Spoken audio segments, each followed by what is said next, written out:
Olá, buenos dias.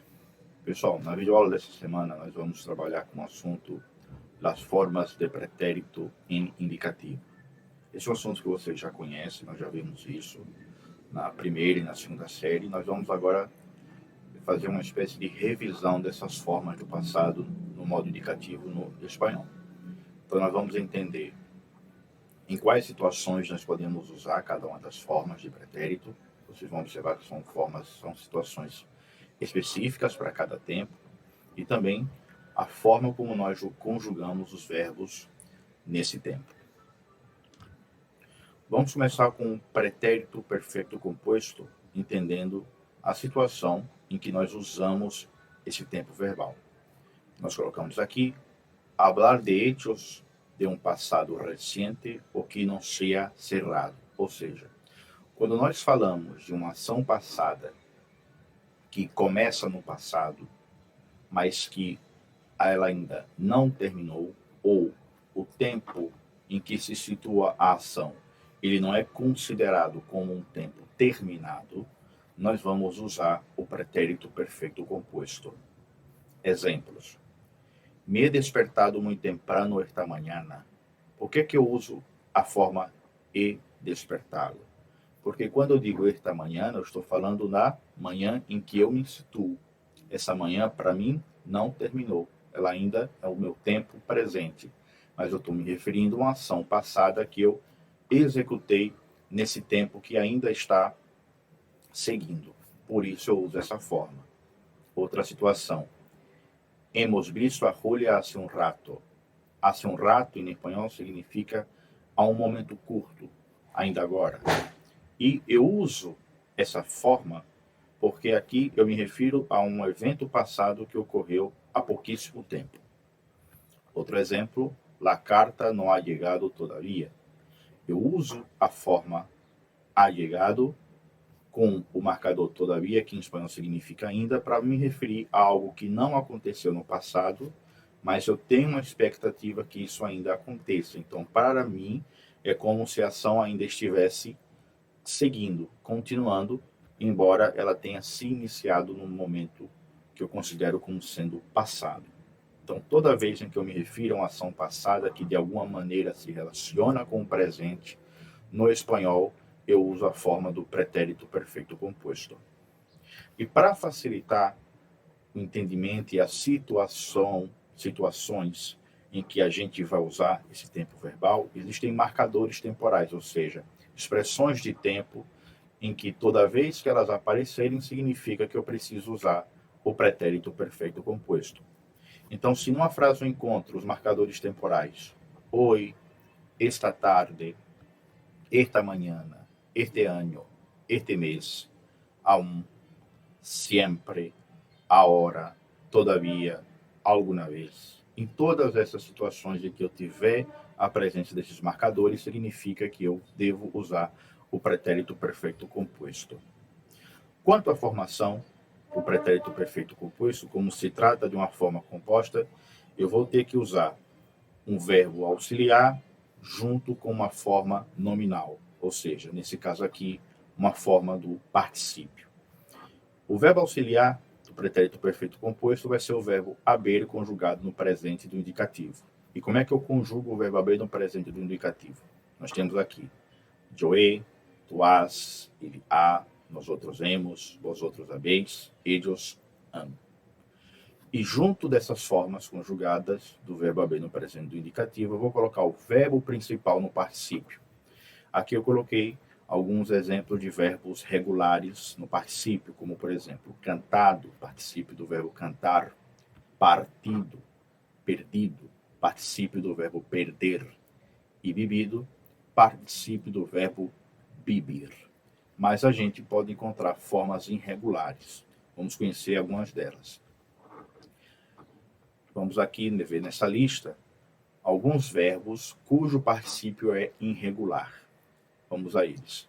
Abrir, abierto, absolver, absuelto, adscribir, adscrito, componer, compuesto, contradecir, contradicho, cubrir, cubierto, decir, dicho, hacer, hecho, imponer, impuesto, inscribir, inscrito, ir, ido, imprimir, impresso, morir, muerto, romper, roto, volver, vuelto.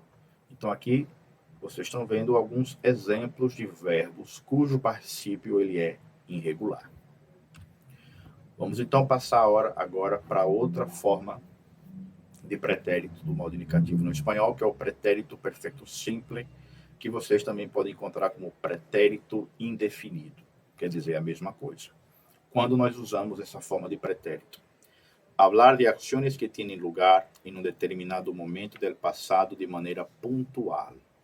Então, toda vez que eu me referir a algo que já aconteceu no passado, num determinado momento, e essa ação aconteceu apenas nesse momento, ou seja, não tem mais nenhuma relação com o nosso presente, eu vou usar o pretérito perfeito simple. Exemplo. El año pasado llegó una chica nueva a clase. Quando foi que isso aconteceu? El año passado. E essa ação aconteceu apenas nesse momento, ou seja, já não tem nenhuma relação com o momento presente. Também aqui nessa forma de pretérito, nós vamos ver a presença de alguns marcadores temporais que apontam a necessidade de usar esse tempo. Quais são esses marcadores? Ayer, anteayer, significa ontem, anteontem. El outro dia, semana passada, mês passado, ano passado, siglo passado, em 2010, em fevereiro. Então, toda vez que eu tiver a presença de alguns desses marcadores temporais, significa que eu devo usar o pretérito perfeito simple, também conhecido como pretérito indefinido. Vamos aqui ver como é que nós conjugamos algumas formas regulares desse verbo. O verbo hablar, terminado com AR, portanto, primeira conjugação. Hablé, hablaste, habló, hablamos, hablais, hablaram. Verbo comer, verbo da segunda conjugação. Comi, comiste, comió, comimos, comisteis, comieron. E o verbo vivir, da terceira conjugação. Vivi, viviste, vivió, vivimos, vivisteis, vivieron. Então, significa que se eu tiver um outro verbo regular pertencente a qualquer uma dessas conjugações, eu irei conjugá-los observando a conjugação para saber como é que eu vou colocar a sua terminação. Porém, nós vamos ter várias formas também de verbos irregulares, ou seja, no caso dos verbos irregulares, são aqueles que vai acontecer uma alteração no radical desses verbos. Porém, algo que facilita um pouco a conjugação do pretérito perfeito simples é que, no caso dos verbos irregulares, a alteração só há no radical do verbo. A terminação vai ser as mesmas que nós utilizamos quando nós conjugamos verbos da segunda e da terceira conjugação.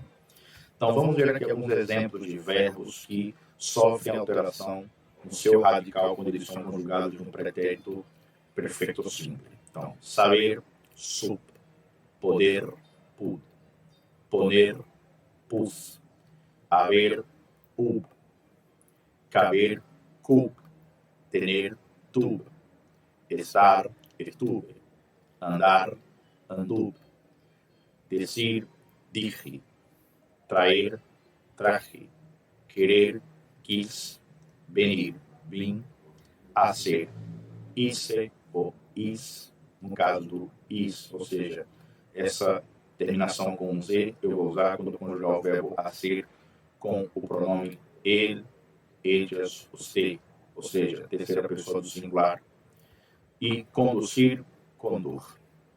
Então aqui nós temos alguns verbos cujo radical vai ser alterado, por isso eles são irregulares. Mas a terminação deles vai ser a mesma que nós usamos de quando nós conjugamos verbos da segunda e da terceira conjugação. A título de exemplo, vamos ver aqui o verbo haver, né? Utilizando esse radical alterado e junto com a terminação. Fica hube, hubiste, hubo, hubimos, hubisteis, hubieron. E se vocês forem fazer esse jogo com todos esses verbos que nós temos aqui, o resultado vai ser o mesmo. Porém, temos aqui duas observações. Primeira, os verbos que terminam em docir, exemplo, traduzir, conduzir, têm a raiz modificada a dur, ou seja, por exemplo, traduzir, tradujo, a gente vai ver essa alteração. Outra observação, os corresponsales de los verbos irregulares mantêm as mesmas irregularidades e a raiz e as mesmas terminações, ou seja, aquilo que nós já comentamos, né?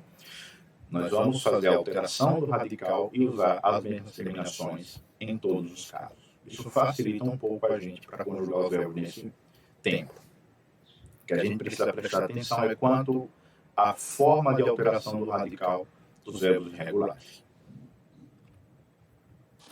Vamos passar para uma outra forma de pretérito no espanhol, que é o pretérito imperfeito, né? Em quais situações nós usamos o pretérito imperfeito? Existem pelo menos 3 situações gerais em que a gente vai usar esse tempo. Primeira situação, falar de ações repetidas ou habituais no passado, ou seja, coisas que nós fazíamos com certa frequência em um tempo passado. Quando niño, eu passava a Navidad com meus abuelos. Então, isso aqui é algo que eu fazia com frequência quando eu era niño, criança. Outra situação, descrever uma circunstância do passado, ou seja, algo que aconteceu no passado de maneira circunstancial. Exemplo, em los 30, Estados Unidos vivia uma grave crise financeira. Então, aqui é uma circunstância pela qual os Estados Unidos passou na década de 30. E a terceira situação é estabelecer contraste entre o passado e o presente. Ou seja, dizer como uma coisa era antes e como ela é agora.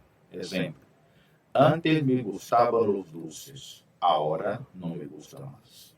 Então, isso é uma coisa que eu gostava antes, agora eu deixei de gostar. Também aqui nós vamos ter alguns marcadores temporais que nos apontam a necessidade de nós usarmos o pretérito imperfeito. Quais são esses marcadores? Antes, ahora, em los años, quando niño, quando niña, em los tiempos, em aquele entonces, entre outros. Vamos ver aqui então alguns verbos regulares conjugados no pretérito imperfeito. Passar, passava, passavas, passava, passávamos, passavais, passavam. Comer, comia, comias, comia, comíamos, comiais, comia. Vivir, vivia, vivias, vivia, vivíamos, viviais, vivia. Então aqui são verbos regulares, ou seja, qualquer outro verbo que tenha essas terminações que apontam a conjugação dela, a R, R e R, nós vamos preservar o radical e observar apenas como é que nós vamos fazer a terminação dele, observando a conjugação e a pessoa em que o verbo está conjugado. E nós temos aqui algumas formas irregulares, por exemplo, o verbo ir, iba, ibas, iba, íbamos, ibais, ibam. Ser, era, eras, era, éramos, erais, eram. E o verbo ver, veia, veias, veia, veíamos, veias, veia. E por fim chegamos ao último tempo pretérito do modo indicativo, que é o pretérito plusquamperfecto, que pode ser traduzido como pretérito mais que perfeito. Existem duas situações em que nós podemos utilizar o pretérito plusquamperfecto. A primeira situação, indicar que uma ação passada ocorreu antes de outra ação passada, ou seja, algo aconteceu no passado antes de uma outra ação passada. Exemplo, quando cheguei ao centro, as tiendas já haviam cerrado. Então aqui, o que foi que aconteceu primeiro? Primeiro as tendas haviam cerrado, ou seja, elas fecharam. Só depois disso é que eu cheguei. Então a forma em que eu uso o pretérito plusquamperfecto é aquela que eu indico a ação anterior, ou seja, aquela que aconteceu antes de uma outra ação passada. E também eu vou usar para indicar uma ação que ocorreu em um determinado momento do passado, ou seja, algo que aconteceu numa situação passada, mas eu aponto o momento exato, tipo, a hora em que isso aconteceu. Vamos ver aqui a situação. Anoche a las 10, eu já me havia acostado. Então aqui eu estou usando dessa forma porque eu estou falando de uma ação passada e eu indico exatamente quando ela aconteceu. Também aqui nós vamos ver a presença de alguns marcadores temporais, como por exemplo, quando já, anoite já, ayer já, entre outros. Para formar o pretérito plusquamperfeito, ele também é um verbo composto, ou seja, eu vou ter o uso de um verbo auxiliar acompanhado de um verbo principal. O verbo auxiliar eu vou conjugar no pretérito imperfeito, o verbo haver no pretérito imperfeito, que vai resultar em havia, havias, havia, havíamos, haviais e havia. E do lado dele vamos colocar um verbo em particípio, como por exemplo, cantado, particípio de cantar, perdido, particípio de perder, e vivido, particípio de vivir. Todos esses três casos são particípios de verbos regulares. Mas nós também temos aquela lista que você já conhece dos verbos no particípio irregular. Então, quando nós precisarmos usar qualquer um desses verbos no particípio, nós devemos usá-los dessa maneira, porque eles se tratam aqui de verbos irregulares. Então, pessoal, esse é o nosso conteúdo dessa semana. Na ementa vocês vão ter a atividade que vocês devem fazer e a data e o horário que eu irei disponibilizar para a monitoria, destinando àqueles que queiram entrar em contato para tirar alguma dúvida a respeito do conteúdo ou sobre as atividades. Até a próxima.